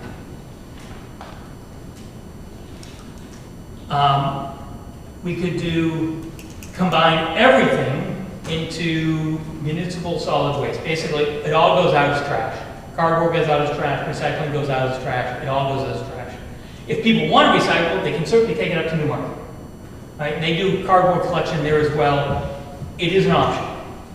I have no idea how much would get taken or would not get taken up there, so I'm going to assume nothing gets taken up there. But under that, it's $171,000 as if we just collected everything into municipal waste. So we're talking about saving $26,000. 25, $26,000. We could do every other week recycling. Our municipal waste would still be collected as normal every week. Recycling would be collected every other week. By that math, it would still cost us call it $179,000 under that scenario. And lastly, the option I asked him to look at was if we basically get rid of recycling and just have municipal waste, but we continue to do cardboard collection. Oh, I'm sorry, every other week recycling, we keep doing cardboard collection. And he charges $2,600 for the year to do the cardboard collection under the every other week recycling. Sorry about that. But that's already incorporated into the 179 I mentioned. Okay. The last one is if we basically get rid of recycling, just do municipal waste, and we keep the cardboard here because cardboard is heavyweight. They can do that. The cardboard alone would cost us $5,200. But the total, all total, cardboard collection in municipal waste would be $164,000.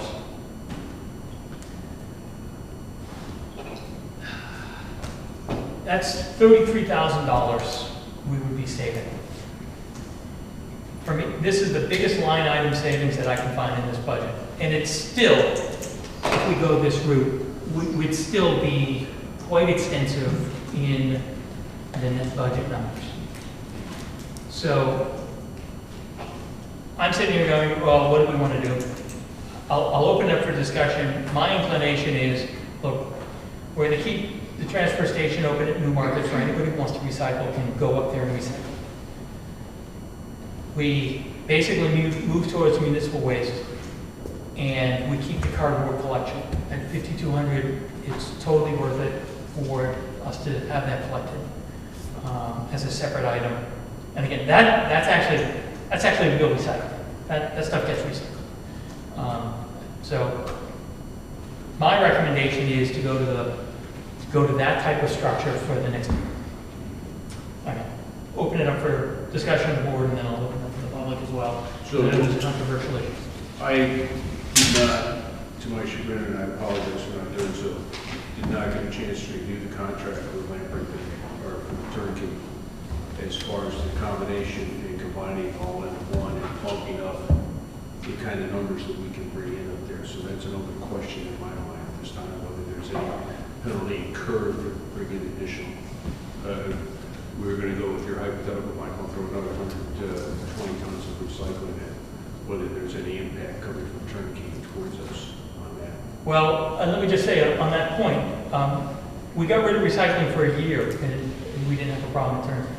It's not like we'll be doing something that we had never done. Understand, but we did just sign a new contract, and I did not have the opportunity, again, I apologize for not getting to that point. I had to go to the this afternoon to see whether there's any ramifications or councils in the contract that would impact us on that. Understood, but the new part that we signed with Turnkey didn't actually alter the collection terms.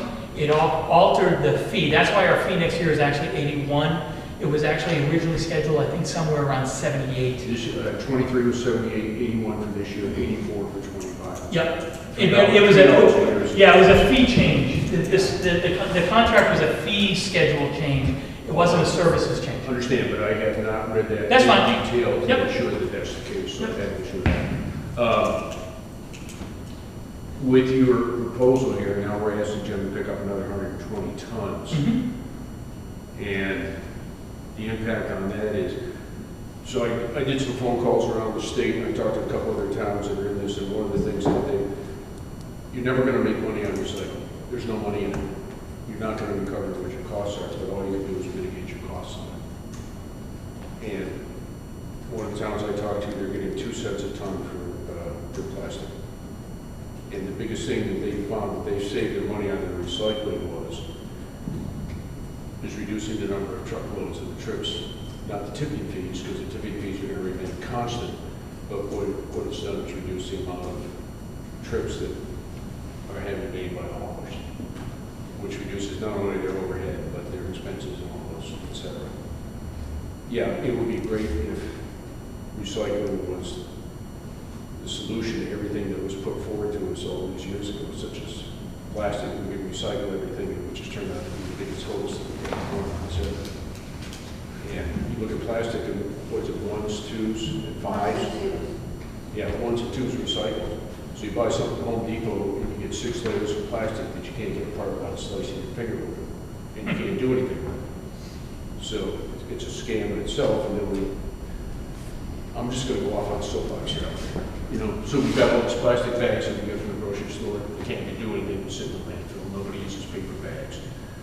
We talked to Jim last year, and we went from requiring 50-gallon, 60-gallon, 80-gallon contractor bags that sit in the landfill for 100 years. And we got it so now you just put your trash in and it doesn't have to be bagged in that sense. I am hesitant to combine it all into one. I kind of have an inkling that I like the every other week recycling. That strikes me as a favorable approach. It will take some education for the population to do so. As an example, what we've done is we have a large 50-gallon can and we put that out every 3 weeks. And that covers our recycling instead of doing the blue bin deal. But that's just a personal thing. I appreciate your trying to save the money on that, but if we can save 18 to 20,000 by going every other week, we would be doing it. And not saying that I really care if Jimmy jumps off the roof, I'm not doing it. But the only town in the southeast part of the state that does it recycling, and I think there's almost an imperative to try and do what you can to recycle to a degree. I don't know the solution. I don't have the answers. I'm hesitant to throw it all in one pile. Ideally, I'd like to see us take it down and turn it in and burn it for electricity and burn it for energy. You know, but if we bail out of turnkey, then we're locked out for 3 years. Just throwing these points out as discussion, and I don't know where I'm going. Really, yeah, I don't really know where I'm going with this because it's one of those conundrums. So I'm curious to hear what you have to say, Mike, and then hear what everybody else has to say. So, you know, I'm just thinking of this practically. You know, if my son misses bringing out the garbage for 1 week, that's staying in the house another week, right? I mean, we go every other week with recycling. Now that's 4 weeks. That recycling is going to stay in your house. You miss the day or on vacation, whatever it is. So I mean that, you know, I'm not sure. You know, again, I don't know what the answer is either. I do know, you know, thinking this through from what we went through a few years ago with the study that was done and the passion people had in this town for the recycling to happen. You know, what are we looking at again here in the spring, right? When this is presented, and how do we think that's gonna play out? I mean, you know, I'm just really interested to see what the rest of the town's thoughts are on it. I mean, because I wrote down an answer for this either. So. And one of the things I'll just throw in is, so we're spending all this money. We're looking, even if we drop this down to an 8% budget increase, that's 2 years in a row, 8%. And we do have a lot of folks on fixed incomes. We're the 7th, I think now, 8th richest town in the state of New Hampshire. And we got a lot of people with a lot of money, and it's not a big deal to them. But we got folks that are struggling to put food on the table, educate their kids, fixed income retirees, and we have a responsibility to them as well. Some folks, you know, have said, I'll drop another $500 a year, I don't care. Well, a lot of people don't have $500 a year to drop.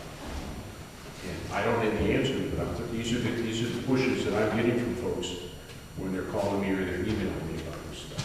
So that's all input and thoughts. And trying to balance, how do we maintain the tax bill? And I get emails from folks saying, I've lived in this town 65 years. My tax bill just went up $3,700. I don't know how I'm gonna pay it. You know, and then you have folks that are averaging $250,000 a year, you go, okay, it's not fair. And that's the conundrum we're in here as a town. How do we address this? How do we solve this? And then how do we involve in that also the social objectives that's very strong in this town on recycling? Well, And I again, Michael, I wait, totally understand. but wait a minute. The option for recycling will still exist for everybody in this town. If they want to recycle, we're going to require them to drive up to the Newmarket transfer station. It's not like we're not providing a recycling option. What we're saying here is we can't justify paying $550 a ton for something that, you know, mostly doesn't get recycled. And yes, we'll make sure that there are options available to you if you want to recycle. But anything you put at the street is going to go into the municipal trash. You want to recycle? Great. Take it up to Newmarket. We'll still do the cardboard here at Town Hall. But the recycling, anybody who wants to recycle can go to Newmarket too. Right. I just don't think we can afford to purchase this money. We just don't have the money this year. And I think that's a lot of motivation for the big to do the last election that came up. On that note, we'll open it up to the, anybody? Josh, I know you're here. 45 Alder Road. First of all, thanks for saving the best for last. After hearing about the budget discussion at the select board last meeting, I did reach out to Jim and Elm to discuss what the options are. Firstly, as an aside, Jim says Newfields has some of the best recycling he's seen. So we do a really good job of putting the right things in the bin, low contamination. So pat on the back to everybody out there. All of the recycling mostly goes to Greenworks, which is in Route 1 in Peabody. You drive by, it has those big bottles up front. So on the question of does it actually get recycled, it goes to Greenworks. They make the decision. And Newfields does a good job of giving Greenworks the best stuff to use. So that's all I know about that. Just to clarify one point too, that you keep talking about 1s and 5s and 2s and 5s. It's just 1s and 2s. There's no, 1s and 2s. No 5s. My mistake. My mistake. 1s and 2s. 1s and 2s. Thank you. So I guess one question is, we reintroduced recycling on a warrant article. Can it only be removed via a warrant article? Is that a rule? We have a contract. Contract expires. We're under no obligation to renew the contract. That's not a requirement of one article. I mean, personally, I am fine with every other week. I do that anyway, really. I got 6 bins, and they all fill up. That's great. I'm bringing them to the end of the driveway. It's just easier for me to not to go there. You mentioned virtue signaling. From my standpoint, it's almost un-American to litter. Landfills are really organized littering. We fought too hard for the country to take trash, put it in a spot, and let it sit. Let's boil this down to, if this was just your lot, your land, there's nothing else, you've got the choice of dumping it in the corner of your yard, or you have the choice to recycle and get rid of it, even if that's a cost. You would probably recycle and get rid of it instead of having this big trash pile. That's my personal feeling. Thank you. Any other comments? Yes.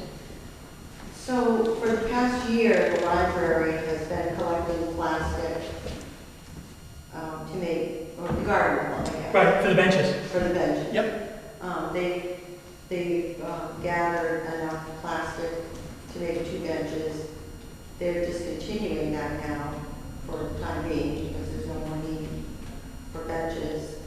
happened to be dropping a bag off the other day when the woman who collects it was there, and I was asking her about it.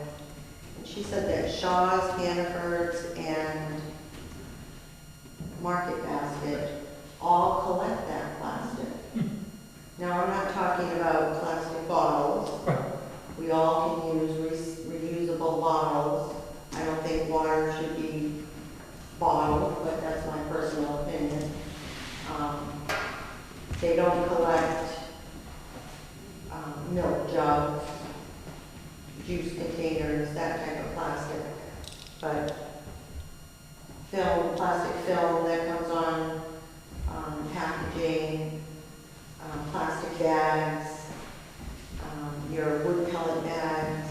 I mean, there's a lot of plastic that you can put into a bag and just bring it to Shaw's, Hannaford's, Market Basket on a weekly basis when you go to do your grocery shopping. I'm just throwing that out there. No, thank you.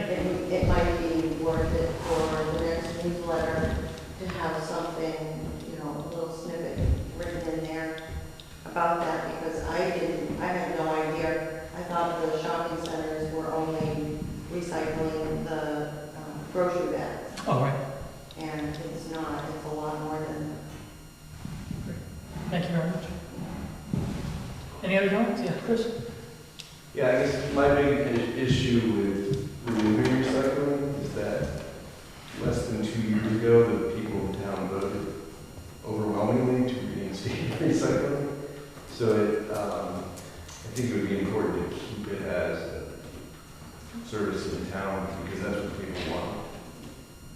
And again, understand that the issue that we're addressing here is, what are we going to put on the budget line in order to bring a budget before the town? If the town wants to change that, it will have the opportunity to deliver to session. If somebody wants to do a warrant article, there's an opportunity to do that. The final decision is going to be to the town body. We have to put together a budget. I have a real problem with proposing a budget with another 8% increase on top of the 8% that we did last year.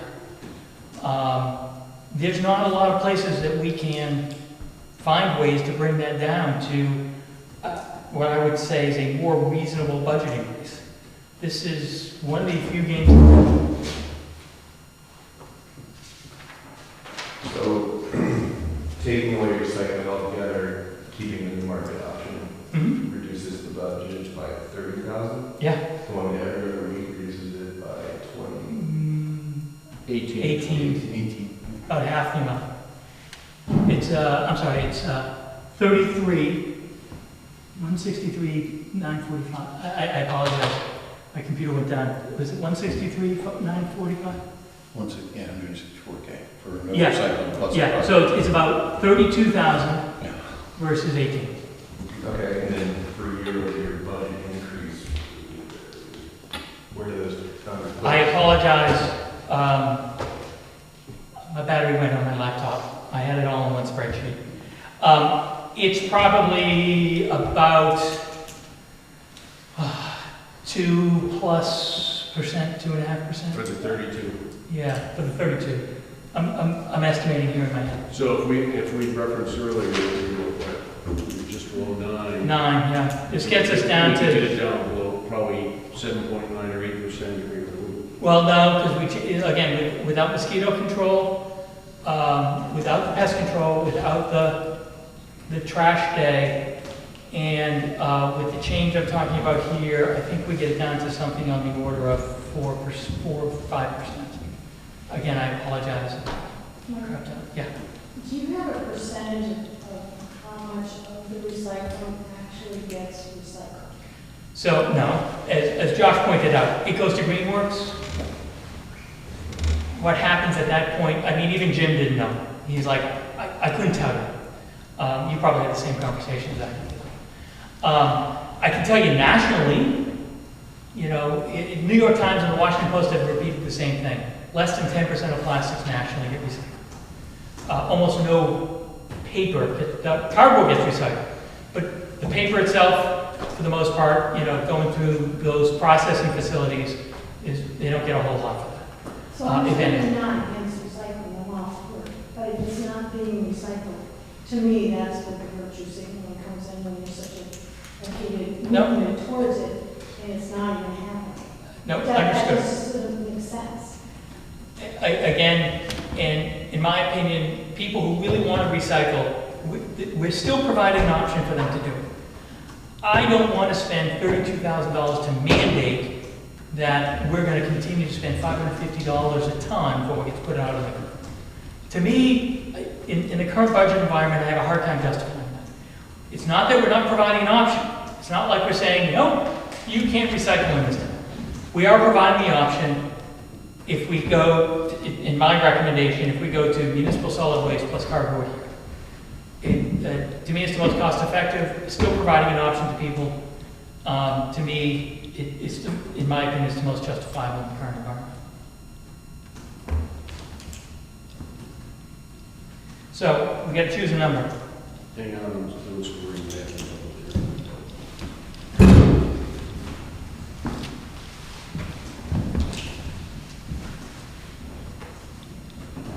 So if we did every other week, we'd be talking 113, almost 114K a year. Is that correct? If we did it, what, every other week? Recycle. Well, recycling every other week with trash collection Total? every total- week is 178,535. Right. I'm sorry, say that again? Municipal collection every week, cardboard pickup, and recycling every other week is 179,000. So I see 8185 for the mainstream solid waste per contract, Mm-hmm. and then 29,250 for the recycling collection. Yeah, but the tipping. And then we gotta get the tipping. Yeah. What was the number on the tipping? I can tell you, again, I apologize. Whatever the difference is from 178,535. 81 for waste. 81. 5 for recycling. Correct. So 81K, No, 81 per ton, 81 per ton. 135 per ton for recycling. I can tell you the bottom line for the every other recycling week is 179,000. Right. Assuming we continue the cardboard at 2,600. Right. What is the tipping fee? So they collect it, there's a fixed fee for them to drive around town and pick it up. Then they drive it up to Turnkey, or as Josh pointed out, to Greenworks down in Massachusetts. And they basically take the truck, drive it onto a set of scales, they weigh it, and based upon the tonnage, they pay and then we pay whatever tonnage it costs to tip it at that location. It's called a tipping fee. So tipping it into a landfill or tipping it at Greenworks, the tipping fee is typically done on a per ton basis. That's how we pay. Do we get receipts for those? Yes, Yeah. we get receipts from Turnkey, we get receipts from Elm for the Greenworks tip, because they pay that directly and then they just pass it on. I see two sets that match for the year, so the first time you look at it, you go, why are we paying double at that? That's the difference. So what is the impact going to be on, is there a threat of Jim Elm wanting to renegotiate the contract? Reopen the contract and change this fundamental term? No, again, my discussions with him was, if we go this route, this is the numbers, if we go that route, that's the numbers. These are the numbers that he's already said, these will be the numbers if you go each of these options. Sounds like he had the same conversation with you, Judge. Yep.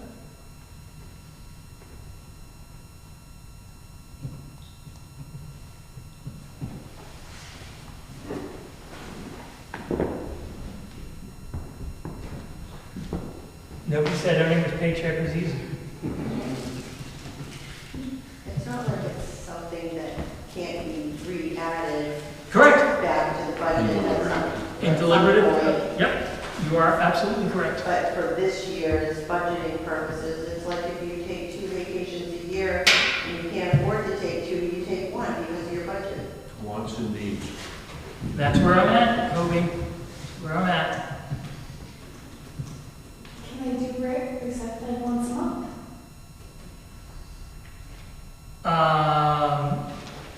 One option wasn't discussed with Jim. I have no idea.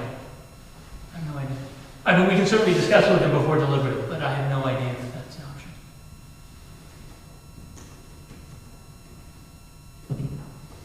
Yeah, I'm just thinking of that stuff, sitting in your house for a month and you missed it. Yeah, Well, actually, Mike, that's a great thing. Oh, it's supposed to be clean classes. No, that's an excellent point. I don't know if that gives any indication of how many times my son misses bringing it. Yeah. Because at Mike's house, it is once a month. Then he misses the keys to the car. Oh, you miss the recycling? Oh, you miss the Or he keys? brings it up on a Tuesday? Yeah. He always forgets something. Oh, man. Look, I'll make the recommendation, we put the 163,945. There's gonna be a long discussion about this at deliberative. I'd rather go in there with the budget I'm comfortable with the lower budget right now. So I'll throw that on the table as the recommendation. What was the number? 163,945, I believe is the number. And what's that take us down to? Again, I'd love to tell you, but I can't. Well, percentage increase. I'm ballparking it, I think it's somewhere around 4 to 5%. With the other stuff that we've already incorporated today. I think it's in that ballpark. And emphasizing again, the recycling is available at the market. You bet. And it's available to discuss at the warrant. At the deliberative At session. the deliberative session, it can be brought up and addressed then, and the town can make a determination at that point where they want to go. Yep. And it doesn't include the cardboard, 5,200. Correct, but still be legal cardboard here. Yeah. Correct. Talking to Jim, the cardboard has started to increase. It was up to 145 a couple of years ago, a year and a half ago. Now it's starting to work its way back up. He said they had bales and tons because nobody was buying it. It's starting to be bought again. Oh, price-wise, yeah. Yeah, and again, cardboard absolutely gets recycled. I see no reason to get rid of that. I think it's effective. Believe it or not, that's cost-effective for us to do. I'm willing to go in that direction with the contingencies that we cancel the recycling, we have the new market option, and it's available to address at deliberative. Yep. And the town can make their decision on the way they want to go. I think looking at the big picture across the board, trying to maintain fiscal responsibility for the town. Hell, I'd love to throw and recycle everything we could, get rid of all this crap that's not recyclable anyway, and get that out of the street. We don't have any choice in that. But I think our first responsibility is to making sure people pay the bills, pay their taxes, and eat their houses. And then if the community decides they want to go otherwise, I'll support it. All right, we'll put that number in then. I don't think there's any other budget line items that we have to address tonight, unless you guys have anything that you know, think we missed. Okay. Before I forget, in my conversation with Jim, actually, Josh, I'm glad, I looked at you and I think, Jim, I'm glad. So, one of the things I talked to Jim about, and this is more of a town policy issue, which I think I'm going to recommend we adopt. So, I know, Hobie, that you travel around town with Jim the other week. Spend one day and walk around, see if they're driving around, watching everything. So, one of the things Jim mentioned to me in my conversation with him is